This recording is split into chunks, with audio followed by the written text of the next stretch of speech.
So first of all, religions cannot do anything about their own Lori and Chad Dables. Not really. They can say they're crazy and try to distance themselves. That's all that they can really do. But everything that she is saying is doctrinal. So the only thing that they can say is she's crazy. But the only reason she's crazy, and I will die on this hill, the only reason she's crazy is because she took the beliefs too seriously. On the pulpit in Mormonism, it is totally normal to talk about spiritual warfare, the end of the world, God having a special mission for you. That's foundational in Mormonism. Even being preordained that you were going to marry this person and have a special mission to be Mormon in the last days. All of that, totally normal. Would hear that in any Sunday. Also normal in Mormon doctrine is that God has you kill someone as part of his divine purpose. That is in the Book of Mormon and taught to children every single Sunday in a Mormon church. That God told Nephi to kill Laban. If you're not Mormon, just, these are just characters in the Book of Mormon. And God says that it's okay because God says that it's okay. And so you have to do it. And so on top of that, Mormonism teaches that you receive your own personal revelation, that you don't need the big thing about Mormonism is you don't need a priest in between you and God. And so Nephi wasn't even the prophet at the time. That was his father. So regular people, according to scripture, can receive revelation to kill for God's divine purposes. And God has the ability to speak to you and reveal himself to you. That is taught to children every Sunday in Mormonism. Even this idea that people have work to do on the other side of the veil, which you'll hear Lori talk about her children had work to do on the other side of the veil. Again, something you'll hear every Sunday. So this is, to me, one of my big problems with religion.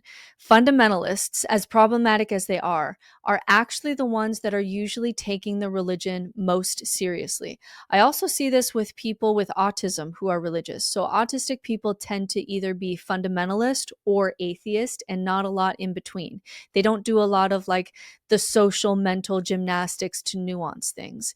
They're usually like, I'm taking this religion seriously. If this is true here, I'm going to take this to the logical conclusion, which is fundamentalism. Or when they lose religion, they tend to be atheists just because of how an autistic brain works. And so what's interesting to me is that, again, as problematic as fundamentalism is, they're there because they're taking the religion most seriously. And so the only way that religion is healthy is when you actually don't fully believe in it. Like, religion is healthy when you read the Bible, but you're not prepping for the end of the world. Religion is healthy when you don't believe that people are actually possessed by demons, even though the scriptures say that they are. Religion is healthy when you read about owning slaves, but you don't actually do it. Religion is healthy when you don't really believe that people are going to hell, because if people really are going to hell, if they believe the wrong thing, you should. Like, if that is true, if somehow I knew that that was true, that there are people that with the wrong beliefs, they're going to be on fire forever, you better believe I would be talking to every person on an airplane, that I would be the person on the bus talking about Jesus and that they need to convert because every minute you should be talking to people about the correct beliefs, or else they're going to suffer in hell for eternity. That's actually the most logical thing to do if that was true. So it's this weird thing that the only thing off about Lori's beliefs is that she took them too seriously, more seriously than everyone else.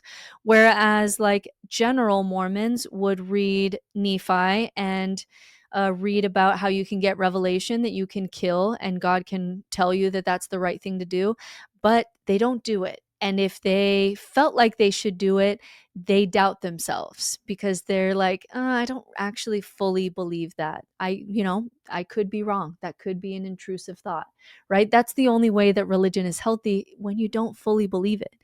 So what's chilling to me about the Lori and Chad Daybell case is not how unusual their beliefs are.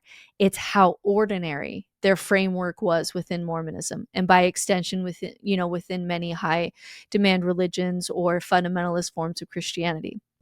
So the brutal irony is that fundamentalists are often the most intellectually honest, practitioners of a religion. They take the text seriously. If God says kill the Amalekites, they don't soften it. If hell is real, they don't shrug it off. They evangelize. If demons are mentioned in the Old Testament, then yes, they actually exist and we need to do an exorcism. So meanwhile, moderate believers survive by compartmentalizing. They say they believe in a sacred text, but not all of it. They believe in revelation, but not the kind that tells people to kill, even though, God tells Abraham to go kill his son. So they believe in eternal reward and punishment, but kind of in like a vague metaphorical way that doesn't affect like how they would sit next to someone in an airplane. So in other words, religion is only safe when people actually don't take it too seriously and don't believe it too much. And that's not like a fringe atheist hot take. It's something that theologians and ex-believers and moderate clergy quietly know, that religion relies on social norms, not theology, to restrain religion. It's not religion that's like putting up the guardrails to keep it from going to full-blown fundamentalism and violence. It's social norms and secularism that is doing that, not the religion itself. Religion relies on people not asking too many follow-up questions about whether God still talks to people, or whether genocide is ever going to be righteous again, or whether the devil might be in your ex-husband. Religion thrives when you actually don't take it too seriously to ask those questions.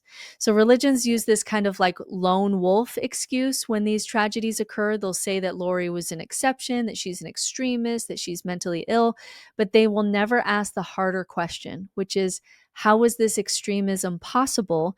And what was the soil in which her madness took root? Because if they answer that question honestly, they'll have to acknowledge that their own religious framework includes God-endorsed violence, personal revelation, spiritual hierarchies, light, dark, saved, damned, end times urgency. All of those were already in the system, and it's inherently unstable. Not because most people will become killers, they won't, but when someone does, the religion has no theological brake pedal. There's no mechanism inside the belief system that says this is too far. Only the law, secularism, death, public outrage, that's the only thing that can stop them. Because if you ask those kinds of questions, you unravel the religion itself. This is why religion, even when it's not the Lori Vallow kind, even when it's just normal religion, is so dangerous, because every single religious person is only practicing healthy religion because it's curbed by everything else that we've accomplished in secular society. The religion cannot call back its own crazies without tearing down its entire structure. And if you take this argument further, you have to consider that religious moderates may actually be fueling more religious fundamentalism, more than they realize, more than they certainly would admit to. Because what moderates do is they think they're making their religion better by rebranding it and softening things. But by doing so, they're giving validation to old ideas that we simply should have outgrown by now, because they've packaged it in this kind of less offensive, more nuanced, more modern ways. Like the idea of people being possessed by demons. Like, we should have outgrown that by now. Like, we don't have to blame people who didn't understand that we have a brain and things like schizophrenia exists, but like, we should have outgrown that idea that people are possessed by demons. But because there are times that religious moderates like will rebrand that idea and try to make it some symbolic thing, it actually lengthens the life of ideas that should have gone extinct by this point. So the danger in religion isn't when people misinterpret it. The danger in religion is when people don't. So Lori Vallow didn't fall outside the bounds of belief. She went like straight through the heart of it. And that should make all of us, religious or not, rethink what kinds of beliefs we normalize, what stories we tell children, and what happens when someone believes the story just a little too hard. A recent example of this in Mormonism is they made these cartoons for children about, when Joseph Smith was alive and the church was growing. And it talked about in one of the cartoons that God commanded Joseph Smith to practice polygamy, and that he felt really uncomfortable about it, but he did it because God told him it was okay. And the ex-Mormon world went psycho. Like when you trigger that population, and that's a triggered population, they went on social media and talked about how dangerous it is to teach children that if you feel icky inside because you don't like something, still do it because God says so. Because that is an incredibly problematic thing to teach to children, because you're teaching a child, do not trust your inner compass, do not trust your gut, do not trust what you feel is right and wrong. And so then weeks later, because of this kind of call out from the outside world, not from within the religion itself, from the outside world, they then rewrote that cartoon so that it didn't have that part, or they softened it quite a bit so it wasn't so blaring, this idea of oh, God felt really, or Joseph felt really icky about it, but he did it anyway because God told him to. So again, like, the danger in religion isn't when people misinterpret it, it's when they don't. And this is why faith, any kind of faith, is dangerous, because when we jump to the supernatural world, even if you don't kill kids, it's dangerous for the human race, because that's one more person not on the ground, not at the table, trying to solve modern problems. It's one more person lost to supernatural stories. It's one more person indirectly supporting religious extremists and fundamentalists, which are the biggest threat to human life. And so we are supporting the doctrines that feed them, even when you have like a very gentle form of faith. I think so, at least. And so I get that. Okay, so in this rant, I've repeated myself a few times, but it just makes me so frustrated when someone says, I just have faith in my things and it's not hurting anyone. Like, what do you mean? You, in your church, you just read a story to children that God asked Abraham to kill his son, or you just read to children that God asked Nephi to kill Laban. Faith itself and these stories, these religious frameworks for reality, cause so much harm. And when it doesn't cause harm, it's not because of the religion, it's because of the secular world made you doubt something so you don't fully believe it. And so religious faith isn't neutral. For me, it's never neutral. And so all of this just riles me up. So switching gears now, I want to do a quick update on what's going on with the ChatGPT psychosis people. I've done a whole episode on this already, so I won't rehash the whole arc, but here's what's developing. More and more psychiatric emergency departments are reporting patients arriving in full-blown psychotic states, triggered or accelerated by interactions with AI, specifically ChatGPT. And in some cases, these individuals are placed on involuntary psychiatric holds or jailed after threatening behavior tied with beliefs formed during conversations with ChatGPT. So we're not talking about people who were stable and were mentally stable and then started using ChatGPT and then snapped. Like that doesn't seem to happen. We're talking about individuals who were like Lori. They had some pre-existing things going on.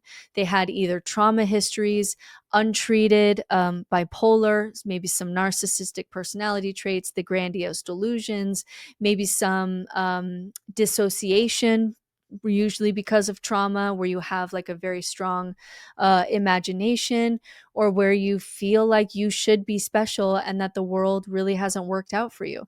That population, people like Lori Vallow, 20 years ago, in other words, are getting onto ChatGPT. And the core issue here is that people like Lori used to have to gradually fall from like grandiose tendencies to delusion to psychosis, and that took years. She had to read a lot of fringe books. She attended niche prepper conferences. She had to build a community with believers like Chad.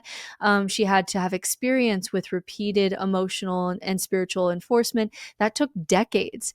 But now you can do all of that in isolation from your computer 24/7 with an AI that doesn't get tired, doesn't correct you hard enough, also doesn't leave.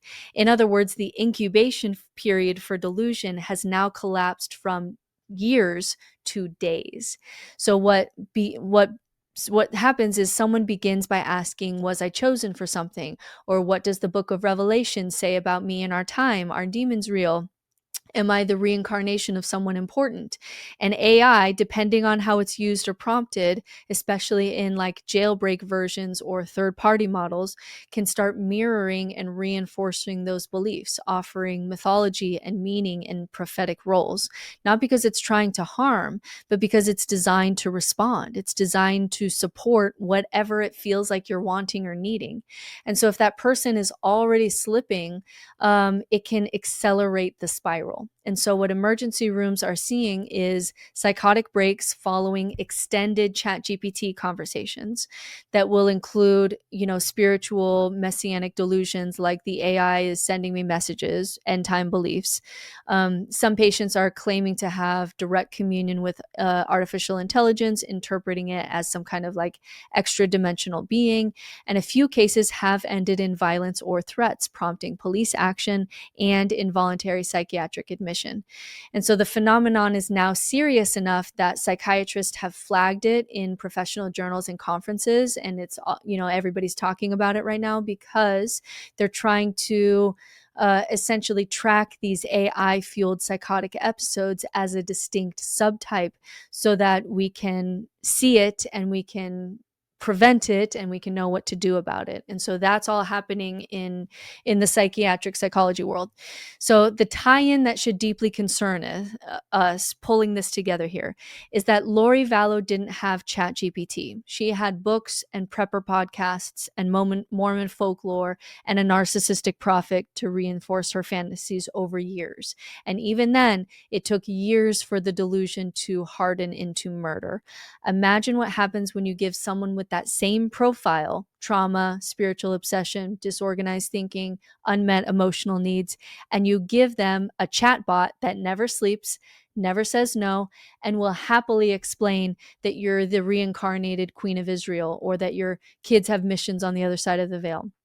Now we're seeing the digitization of religious psychosis. It's the same delusional structure, apocalyptic thinking, special destiny, divine messaging, but it's happening faster and more privately.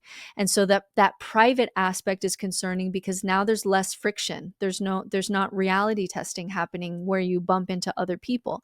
And so at some point, we have to get to a point in society where if someone says, I have a special mission, Jesus is coming, I'm a prophet, God told me X, I have all the answers to the secrets of the universe, I've written a book that God told me to write, we have to all as a society collectively roll our eyes for that. And we have to have that person pay a social cost for saying that.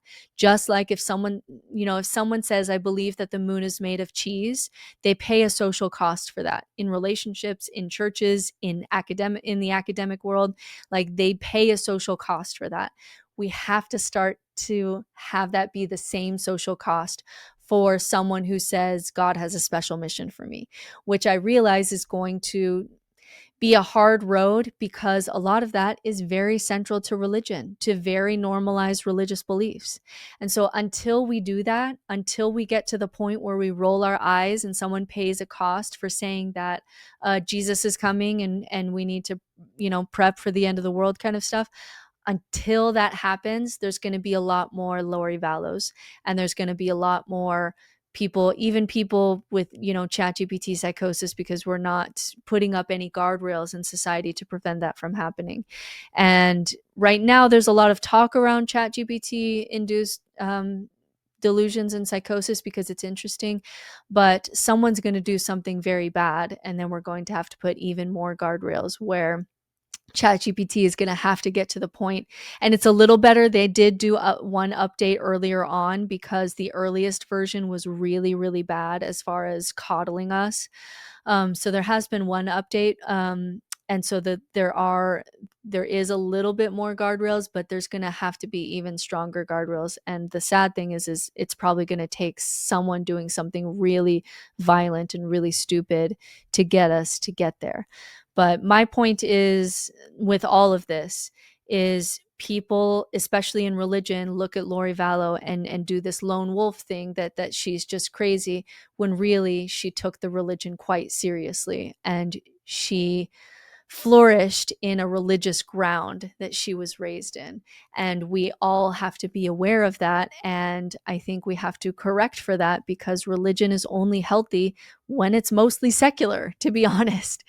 And so I hope that means that in the future, we can have a bigger social cost for saying some of these things that are that we've called essentially religious delusions and religious psychosis, because it doesn't work out for these people. Whew. So until we do that, until there's a social cost for this kind of grandiose religious thinking, there's going to be a lot more of this happening. So let me know what you think of this episode. I will see you next week, where I'm going to do a big episode on how essentially America is more political than religious. And what we're starting to see with churches is there's kind of like a red version of the church and a blue version of the church. And I'll do a whole episode on that, and I will see you next week.